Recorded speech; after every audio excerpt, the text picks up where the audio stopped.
آج state bank کی monetary policy committee نے شرح سود میں 50 بیسس پوائنٹس یعنی 0.5% کی کمی کرتے ہوئے شرح سود 10.5% کر دی ہے۔ ساتھ ہی مہنگائی، بے روزگاری، معیشت، فسکل اور کرنٹ اکاؤنٹ بیلنس کے حوالے سے تفصیلی تجزیہ بھی پیش کیا ہے۔ مانیٹری پالیسی کمیٹی کے اعلامیے کے مطابق کمیٹی نے نوٹ کیا کہ جولائی سے نومبر کے درمیان مہنگائی 5 سے 7% کی ٹارگٹ رینج کے درمیان رہی، تاہم کور انفلیشن نسبتاً اپنی جگہ پر قائم ہے۔ تاہم پاکستان میں مہنگائی کے آؤٹ لک میں کوئی تبدیلی نہیں آئی ہے، جس کی وجہ دنیا میں کموڈٹی پرائسز کا نسبتاً کم رہنا اور مانیٹری پالیسی اسٹانس کی وجہ سے مہنگائی کی توقعات کا کنٹرول میں رہنا ہے۔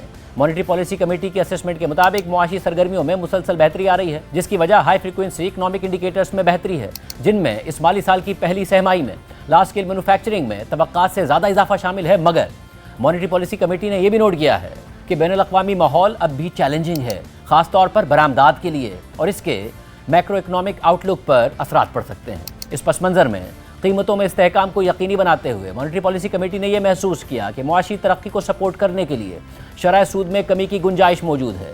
کمیٹی نے گزشتہ میٹنگ کے بعد ان اہم ڈیولپمنٹس کو نوٹ کیا ہے۔ پہلی یہ کہ 2024-25 کے لیبر سروے کے مطابق بے روزگاری میں 2020-21 کے بعد سے اضافہ ہو رہا ہے، حالانکہ گزشتہ سروے کے مقابلے میں روزگار میں اضافہ ہوا۔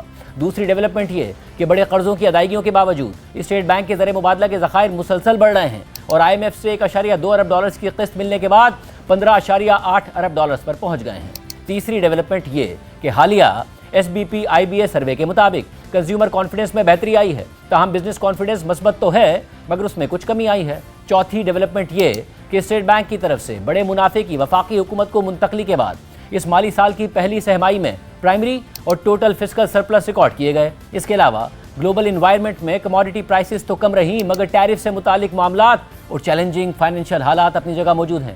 مانیٹری پالیسی کمیٹی کے اعلامیے کے مطابق ان حالات کو مد نظر رکھتے ہوئے کمیٹی نے یہ نوٹ کیا کہ پاکستان میں شرح سود پازیٹیو ہے، جس سے میڈیم ٹرم میں مہنگائی کو 5 سے 7% کے ٹارگٹ میں رکھنے میں مدد ملے گی اور پائیدار ترقی میں مدد ملے گی۔ اس تناظر میں مانیٹری پالیسی کمیٹی اس بات پر دوبارہ زور دیتی ہے کہ کوآرڈینیٹڈ اینڈ پروڈنٹ مانیٹری اور فسکل پالیسیز کا تسلسل برقرار رکھا جائے، ساتھ ہی اسٹرکچرل ریفارمز کیے جائیں تاکہ معیشت زیادہ اور پائیدار معاشی ترقی کی طرف گامزن ہو سکے۔